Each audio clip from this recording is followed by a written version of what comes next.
ओम शांति। सुनते हैं आज 25 जून 2025 की साकार मुरली से जीवन में धारण करने योग्य मुख्य बातें। पहली पॉइंट, स्वयं को आत्मा समझें और परमपिता परमात्मा शिव बाबा को याद करें। इसमें बाबा ने कहा, हम सभी आत्माएं हैं और हमारे एक ही पिता परमपिता परमात्मा शिव बाबा हैं। उन्हें ज्ञान का सागर और सृष्टि के आदि मध्य अंत का ज्ञाता कहा जाता है। दूसरा, हर समय स्मृति में रहें कि हमें शिव बाबा पढ़ा रहा है। यह याद हमें खुशी और शक्ति देती है। तीसरा, शिव बाबा ही पतित पावन हैं और हमें सद्गति प्रदान करते हैं। उनकी याद से ही हमें सारे दुखों से मुक्ति मिलती है। नेक्स्ट पॉइंट, ज्ञान को धारण करें और समझदार बने। इसमें कहा, ब्रह्मा विष्णु शंकर के रहस्य को समझें और यह जानें कि शिव ही सर्वोच्च भगवान हैं। दूसरा, यह समझें कि प्रजापिता ब्रह्मा के मुख से ही ब्राह्मणों की उत्पत्ति हुई है और आप मुख वंशावली ब्राह्मण हैं। तीसरा, सतयुग त्रेता द्वापर और कलयुग के चक्र को जानें और समझें कि कैसे भारत स्वर्ग से फिर कलयुग में गरीब बन जाता है। चौथा, यह ज्ञान आपको समझदार बनाता है और आपको पुरुषोत्तम बनने में मदद करता है।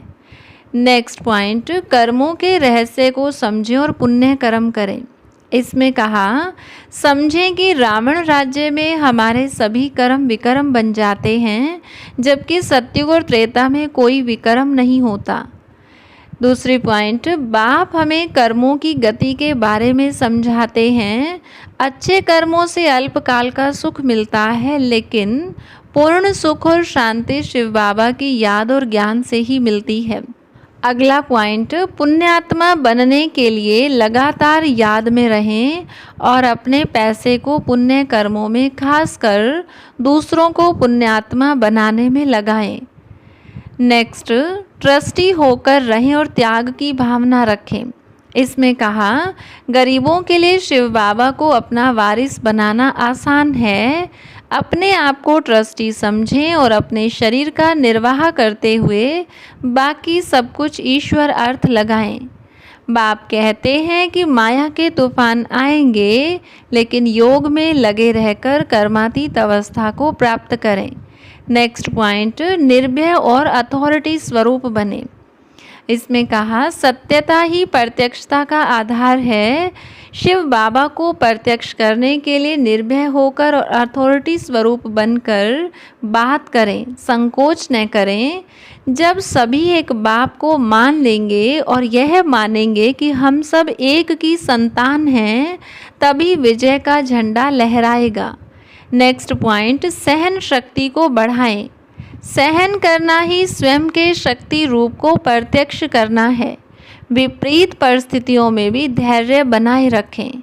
नेक्स्ट पॉइंट, अंतर्मुखी बने और आत्मिक स्थिति का अभ्यास करें। इसमें कहा, अपनी आत्मा के स्वरूप को स्पष्ट रूप से अनुभव करने का अभ्यास करें। बुद्धि से केवल आत्मिक स्वरूप को ही देखें और याद करें।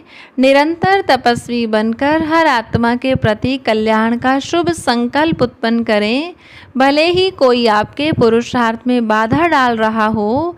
अच्छा, ओम शांति।